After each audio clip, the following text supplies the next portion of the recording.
क्या रामायण सच में हुई थी या यह सब बस एक मनगढ़ंत कहानियां हैं? इसके ऊपर कई बार चर्चाएं हो चुकी हैं। कई लोग हैं जो इसे सच मानते हैं, लेकिन कई ऐसे भी लोग हैं जो आज कहते हैं कि यह सब एक मनगढ़ंत कहानी है, क्योंकि ऐसा हो ही नहीं सकता। लेकिन आज की वीडियो रामायण को काल्पनिक मानने वाले को हिलाकर रख सकती है। आज हम आपको वैज्ञानिक रिसर्च के कुछ ऐसे सबूत दिखाएंगे जिन्हें देखने के बाद आप ये मानने को मजबूर हो जाएंगे कि रामायण बस एक धार्मिक किताब और मनगढ़ंत कहानी नहीं है, बल्कि रामायण सच में हुई थी और श्री राम, रावण, हनुमान जी ये सब सच में मौजूद थे। और यही सब बातें जानने के लिए इस वीडियो के अंत तक इसका नॉलेज लेने के लिए इस चैनल को सब्सक्राइब कर सकते हैं। रामायण भारत के सबसे प्रसिद्ध ग्रंथों में से एक है। भारत में रामचरितमानस का पाठ पूरी आस्था के साथ होता है। महर्षि वाल्मीकि द्वारा रामायण में भगवान राम की संपूर्ण जानकारी लिखी गई है। और लेकिन कुछ लोग भगवान के होने पर ही सवाल उठाते हैं और रामायण को केवल कहानियों से भरी किताब मानते हैं। रामायण के अनुसार भगवान राम ने अधर्मी रावण को मारकर धर्म की स्थापना की थी। ज्यादातर लोगों का सवाल होता है कि क्या भगवान राम वाकई धरती पर पैदा हुए थे? क्या वास्तव में रावण के 10 सिर और 20 भुजाएं थी? क्या हनुमान जी अपनी इच्छा से अपना रूप बदल सकते थे? और इन सब बातों की वजह से ही कई लोग रामायण को झूठ समझते हैं। मगर आज हम वैज्ञानिक अध्ययनों के आधार पर सिद्ध कर देंगे कि रामायण में वर्णित घटनाएं पूर्णतया सत्य हैं। नंबर 1, रामायण कालीन हवाई अड्डे। जितना हम रामायण को भारत में मानते हैं, उतना या फिर कहूँ कि उससे भी ज्यादा श्रीलंका में माना जाता है। और इसीलिए श्रीलंका में रामायण अनुसंधान टीम ने रावण के रामायण काल के 4 हवाई अड्डे खोजने का दावा किया है। पिछले 9 वर्षों से यह ऑर्गेनाइजेशन श्रीलंका के कोने कोने की छानबीन कर रही थी। यहाँ उन्हें कई जानकारी और अवशेष मिले, परंतु 4 सालों में लंका के दुर्गम स्थानों की खोज के कारण रावण के 4 हवाई अड्डे हाथ लगे। रामायण अनुसंधान टीम के अध्यक्ष अशोक कैंट का कहना है कि रामायण की लंका वास्तव में श्रीलंका ही है। यहाँ उसानगोड़ा, गुरुलोपोथा, तोतुपुला कंदा और बरियापोला नामक 4 हवाई अड्डे मिले हैं और इन्हें हवाई अड्डों से रावण पुष्पक विमान को आसमान में उड़ाता होगा। और यह हवाई अड्डे न सिर्फ ये बताते हैं कि रामायण सच में हुई थी, पर ये भी बताते हैं कि इसमें लिखी गई सारी बातें जिन पर हमें यकीन नहीं होता वो भी सच है। नंबर 2, रावण का महल। रामायण के अनुसार रावण सोने की लंका में रहा करता था, जिसे हनुमान जी ने जला दिया था। श्रीलंकन गवर्नमेंट को श्रीलंका में एक ऐसा महल मिला है और यह दावा है कि यह महल रामायण काल का है। इस महल से कई सीक्रेट रास्ते निकलते हैं जो उस महल को शहर के अलग अलग जगह से जोड़ता है। लेकिन जब रिसर्च टीम ने इन पर रिसर्च की तो पता चला कि गुफाएं नेचुरल नहीं बल्कि किसी समय ने इंसानों द्वारा बनाया गया था। श्रीलंकन हिस्ट्री के अनुसार रावण शहर के अलग अलग हिस्सों में अचानक से ही प्रकट हो जाया करता था और पलक झपकते ही उन हिस्सों से गायब होकर अपने महल में पहुंच जाता था। इसलिए जानकारों का मानना है कि रावण इन्हीं गुप्त रास्तों का इस्तेमाल किया करता था। अब इतने बड़े एविडेंस को हम कैसे नकार सकते हैं? नंबर 3, अशोक वाटिका के सबूत। रामायण के अनुसार रावण ने माता सीता का हरण करके उन्हें अशोक वाटिका के अंदर रखा था। कहा जाता है कि अशोक वाटिका रावण का सबसे पसंदीदा स्थान था। ये जगह इतनी रहस्यमयी थी कि हनुमान जी इसे आसानी से ढूंढ नहीं पाए थे। मगर हैरानी की बात तो ये है कि वह अशोक वाटिका आज भी श्रीलंका में मौजूद है।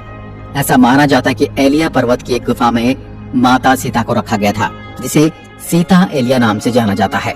यहाँ सीता माता का एक मंदिर भी है जिसे विरांग टोक कहते हैं और वही आंगना से 10 किलोमीटर की दूरी पर है।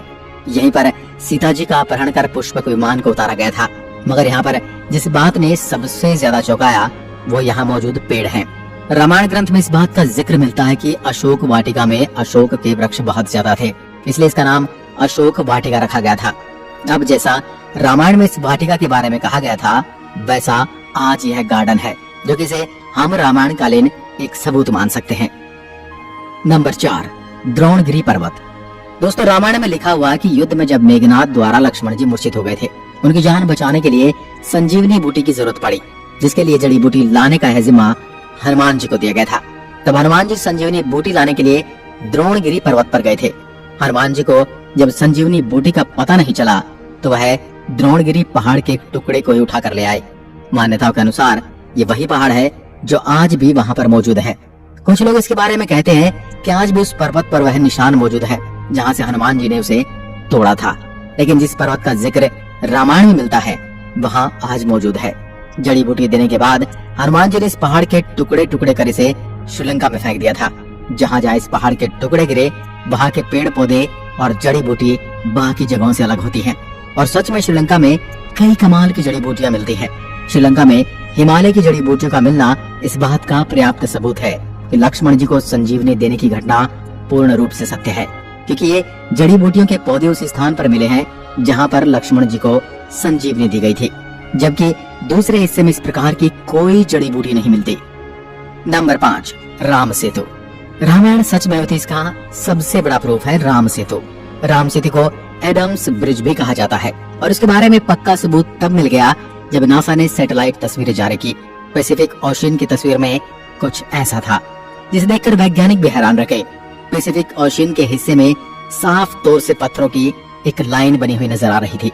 जब वैज्ञानिकों ने इसे तस्वीर पर ज्यादा स्टडी की तो पता चला कि पत्थरों से बनी लाइन है। भारत के धनुषकोडी से श्रीलंका के मन्नार द्वीप तक बनी हुई है, जो लंबाई में करीब 30 किलोमीटर तक हो सकती है। पैसिफिक ओशियन में जिस हिस्से में नासा के वैज्ञानिकों के पत्थर से बना पुल नजर आया था, ये वही जगह है जिसका जिक्र रामायण में मिलता है।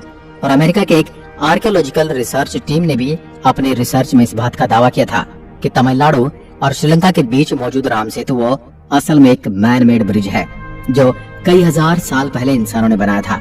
माना जाता है 15वीं शताब्दी तक यह पैदल पार करने लायक था, लेकिन इतना ज्यादा समय बीत जाने के कारण ये पुल अपने पूर्ण स्वरूप में नहीं रहा। वैज्ञानिक दृष्टिकोण से इस फैक्ट को हम रामायण के एविडेंस के रूप में देख सकते हैं। नंबर 6, सुग्रीव की गुफा। बाली के डर से सुग्रीव जिस गुफा में रुके थे वह गुफा आज भी मौजूद है। रामायण के अनुसार बाली ने दुंदुबी नामक राक्षस को मारकर उसका शरीर कुछ दूर फेंक दिया था। हवा में उड़ते हुए दुंदुबी के खून की कुछ बूंदें मातंग ऋषि के आश्रम के ऊपर गिर गई। ऋषि ने अपने तप के बल से जान लिया कि किसकी हरकत है। फिर क्रोधित ऋषि ने बाली को श्राप दिया था कि कभी भी ऋषि के पर्वत के क्षेत्र में आएगा तो उसकी मृत्यु हो जाएगी।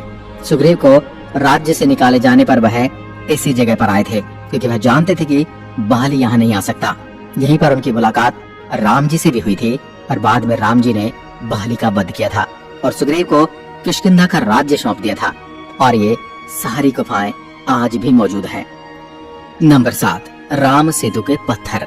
भगवान राम ने समुद्र को पार करने के लिए बंदरों की सहायता से लंका तक पुल बना दिया था।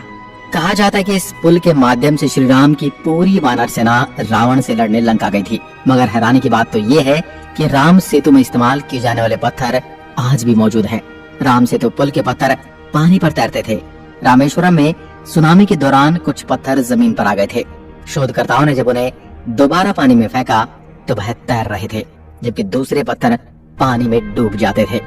शोधकर्ताओं के अनुसार इसके लिए एक विशेष प्रकार के पत्थर का इस्तेमाल किया गया था, जिसे विज्ञान की भाषा में प्यूमाइस स्टोन कहते हैं। यह पत्थर पानी में नहीं डूबता और तैरने वाला यह पत्थर ज्वालामुखी के लावा से आकार लेते हुए अपने आप बनता है। ज्वालामुखी से बाहर आता हुआ लावा जब वातावरण से मिलता है तो उसके साथ ठंडी या उससे कम तापमान की हवा मिल जाती है। यह गर्म और ठंडे का मिलाप ही इस पत्थर में कई तरह से छेद कर देता है, जिस कारण यह पत्थर पानी में नहीं डूबता। अब इन पत्थरों के पीछे का विज्ञान भी रामायण के समय उनको पता था और उन्होंने इस तकनीक का उपयोग राम सेतु को बनाने में किया था। यह रामायण का एक पुख्ता और मजबूत सबूत है। नंबर 8, जली हुई लंका के सबूत। रामायण ग्रंथ के अनुसार हनुमान जी ने लंका के सोने की नगरी को जला दिया था, मगर अभी कुछ एविडेंस मिले हैं जिन्हें लेकर कहा जा रहा है कि लंका के जलने के सबूत आज भी वहां पर मौजूद हैं। जिस जगह पर श्रीलंका को जलाया गया था वहां की मिट्टी आज भी काली है, जबकि उसके आसपास की मिट्टी का रंग वैसा ही है जैसा कि नॉर्मली मिट्टी का होना चाहिए। बस इतने से इलाके में एक काली मिट्टी मौजूद है जो कि जली हुई लंका के सबूत को बताती है। इस बात को भी हम एक इत्तेफाक कहकर टाल नहीं सकते। अब जब आपको इतने सारे प्रूफ दिए जा रहे हैं, यहाँ तक इतने सारे प्रूफ कोई इत्तेफाक नहीं हो सकते, तो इसलिए यही साबित होता है कि रामायण सच में घटित हुई थी। आपका क्या विचार है हमें कमेंट में लिखकर जरूर बताएं। एक बार फिर मिलते हैं एक और ऐसी दिलचस्प वीडियो के साथ। तब तक के लिए नमस्कार। जय हिंद, जय भारत, जय श्री राम।